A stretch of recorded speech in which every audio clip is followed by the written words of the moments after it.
সংবাদ সবাইকে স্বাগত জানাচ্ছি। আমি ফিরোজ তোহা। শুরুতেই সংবাদ শিরোনাম। বাংলাদেশের সর্বশেষ গুরুত্বপূর্ণ আপডেট সংবাদে আপনাকে স্বাগত। শুরুতেই সংবাদ শিরোনাম, পরে বিস্তারিত। শুরুতেই জানাবো, শুধু নির্বাচন দেওয়াটাই আমাদের কাজ নয় বললেন উপদেষ্টা নাহিদ। ডাক, টেলিযোগাযোগ এবং তথ্য প্রযুক্তি উপদেষ্টা মোহাম্মদ নাহিদ ইসলাম বলেছেন, ডক্টর মোহাম্মদ ইউনূসের নেতৃত্বাধীন অন্তর্বর্তীকালীন সরকার কোনো কেয়ারটেকার সরকার নয়, এটি বিপ্লবী সরকার। আর সচিবালয়ে ডাক, টেলিযোগাযোগ ও তথ্য প্রযুক্তি মন্ত্রণালয়ের অফিস কক্ষে উপদেষ্টার সঙ্গে সাক্ষাৎ করতে আসেন কমনওয়েলথের সহকারী মহাসচিব প্রফেসর লুইস ফ্রান্সিসি। এর সময় নাহিদ ইসলাম তাকে সব কথা বলেন। এরপর জানাবো, রাষ্ট্র সংস্কারের আগে নির্বাচন হলে আন্দোলনের উদ্দেশ্য ব্যাহত হবে বলছে টিআইবি। দুর্নীতি দমন কমিশন, দুদক সংস্কার কমিশনের প্রধান ও ট্রান্সপারেন্সি ইন্টারন্যাশনাল বাংলাদেশ টিআইবির নির্বাহী পরিচালক ডক্টর ইফতেখারুজ্জামান তিনি বলেছেন, শুধু সরকার পরিবর্তনের জন্য ছাত্র জনতার আন্দোলন হয়নি, আন্দোলন হয়েছে রাষ্ট্র সংস্কারের জন্য, নতুন বাংলাদেশ ও রাজনৈতিক সমঝোতার জন্য। রাষ্ট্র সংস্কারের আগে নির্বাচন হলে আন্দোলনের উদ্দেশ্য ব্যাহত হবে। এদিকে অন্তর্বর্তীকালীন সরকার যতদিন বেশি ক্ষমতায় থাকবে ততই সমস্যা বাড়বে বললেন মির্জা ফখরুল।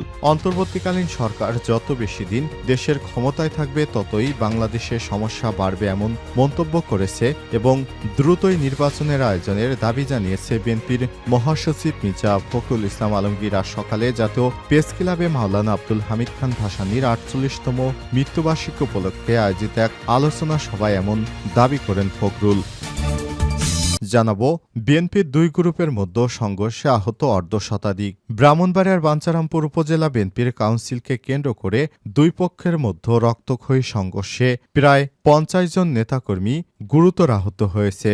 আজ 18 নভেম্বর উপজেলা সদরের মুসা মার্কেটের সামনে এই সংঘর্ষের ঘটনা ঘটে। এ সময় 4টি মোটরসাইকেলে আগুন দেওয়া হয় এবং অন্তত 50টি দোকানপাটে ব্যাপক ভাঙচুর চালিয়েছে বিএনপি।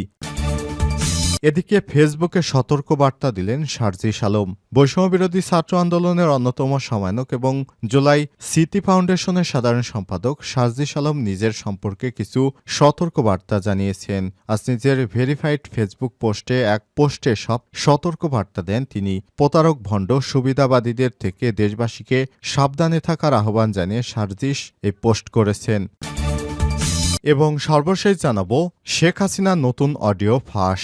কদিন পরপরই ফাঁস হচ্ছে সাবেক প্রধানমন্ত্রী শেখ হাসিনার অডিও কল রেকর্ড। সেখানে দলীয় নেতাকর্মীদের সঙ্গে দেশের নানা বিষয় নিয়ে কথা বলতে শোনা যায় তাকে। সেখানে ছুড়ে দিচ্ছেন নানা হুমকি। রোববার 18 নভেম্বর আবার শেখ হাসিনার কণ্ঠে নতুন একটি ফোনালাপ ছড়িয়ে পড়ে সামাজিক যোগাযোগ মাধ্যমে। এই ফোনালাপে শেখ হাসিনার কণ্ঠের মতো একজন দলীয় নেতাকর্মীদের বিভিন্ন বিষয়ে পরামর্শ দেন।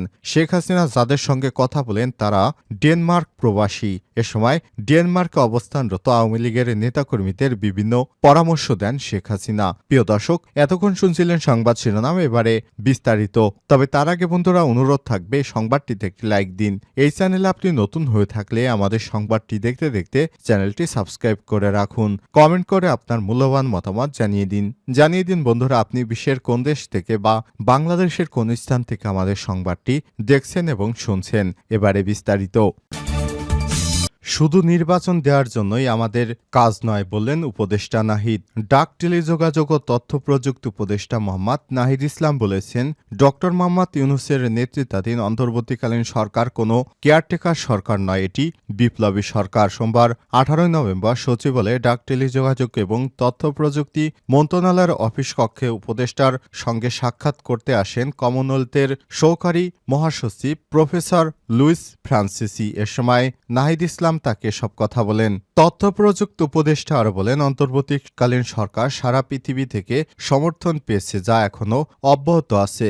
বর্তমান অন্তর্বর্তীকালীন সরকার কেয়ারটেকার সরকার নয়, এটি বিপ্লবী সরকার। তাই শুধু নির্বাচন দেওয়াটাই এই সরকারের একমাত্র কাজ হতে পারে না। এ সময় তিনি বলেন, অন্তর্বর্তীকালীন সরকার দেশকে স্বৈরাচারী বা অগণতান্ত্রিক শাসন ব্যবস্থা থেকে গণতান্ত্রিক ব্যবস্থায় ফিরে আনতে কাজ করছে।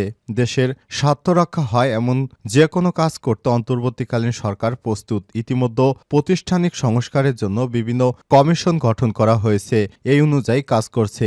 সংস্কার শেষে তারপরেই নির্বাচন দেওয়া হবে, তার আগে নয়। রাষ্ট্র সংস্কারের আগে নির্বাচন হলে আন্দোলনের উদ্দেশ্য ব্যাহত হবে বলছে টিআইবি। দুর্নীতি দমন কমিশন, দুদক সংস্কার কমিশনের প্রধান ও ট্রান্সপারেন্সি ইন্টারন্যাশনাল বাংলাদেশ টিআইবির নির্বাহী পরিচালক ড ইফতেখারুজ্জামান বলেছেন, শুধু সরকার পরিবর্তনের জন্য ছাত্র জনতার আন্দোলন হয়নি, আন্দোলন হয়েছে রাষ্ট্র সংস্কারের জন্য, রাষ্ট্রকে মেরামত করার জন্য। এখন যদি নতুন করে নির্বাচন হয়, বিএনপি যদি ক্ষমতা হয়, তাহলে রাষ্ট্র সংস্কার হলো না, সেই যেই লাউ সেই কদু।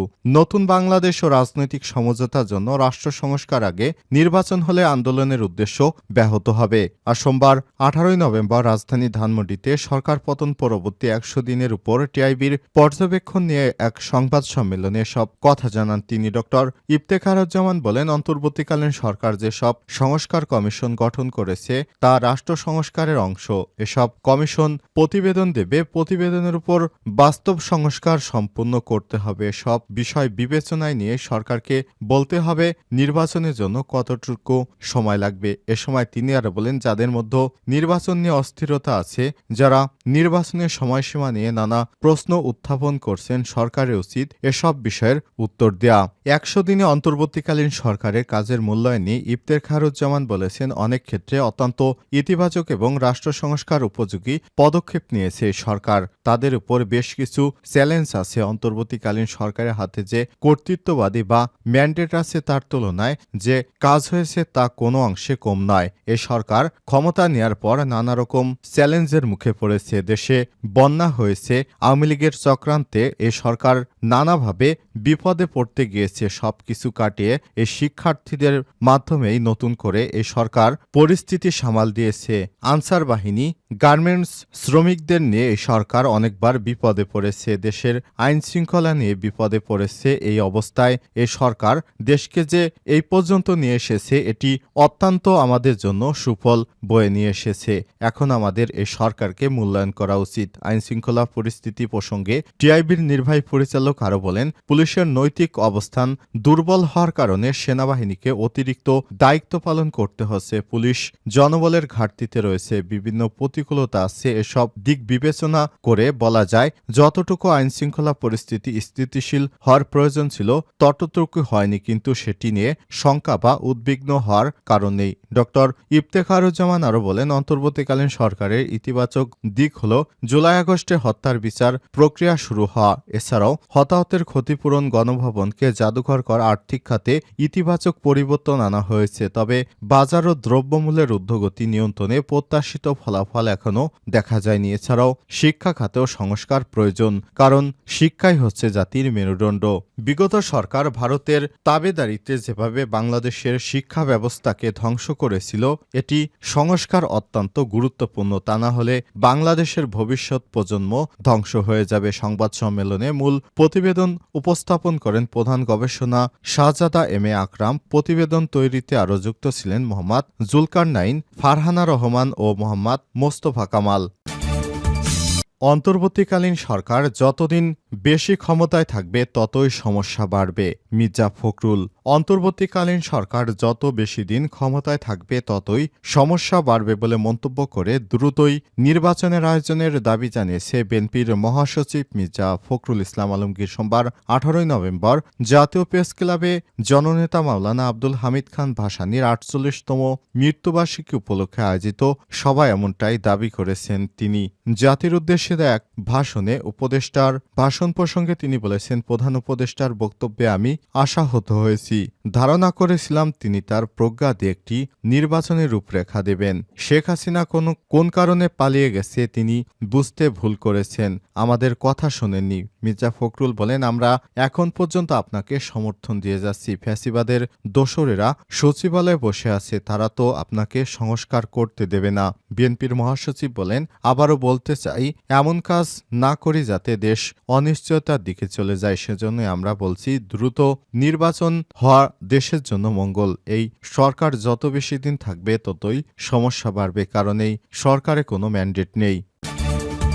বিএনপির দুই গ্রুপের সংঘর্ষে আহত অর্ধশতাধিক। ব্রাহ্মণবাড়িয়ার বাঞ্ছারামপুর উপজেলা বিএনপির কাউন্সিলকে কেন্দ্র করে দুই পক্ষের মধ্যে ব্যাপক সংঘর্ষের ঘটনা ঘটে। এতে প্রায় 50 জন নেতাকর্মী আহত হয়েছে। সোমবার 18 নভেম্বর দুই পক্ষেও উপজেলা সদরের মুসা মার্কেটের সামনে সংঘর্ষের ঘটনা ঘটে। এ সংঘর্ষে 4টি মোটরসাইকেল পুড়িয়ে দেওয়া হয়। অন্তত 30টি দোকানপাট ব্যাপক ভাঙচুর চালায় বিএনপির নেতাকর্মীরা।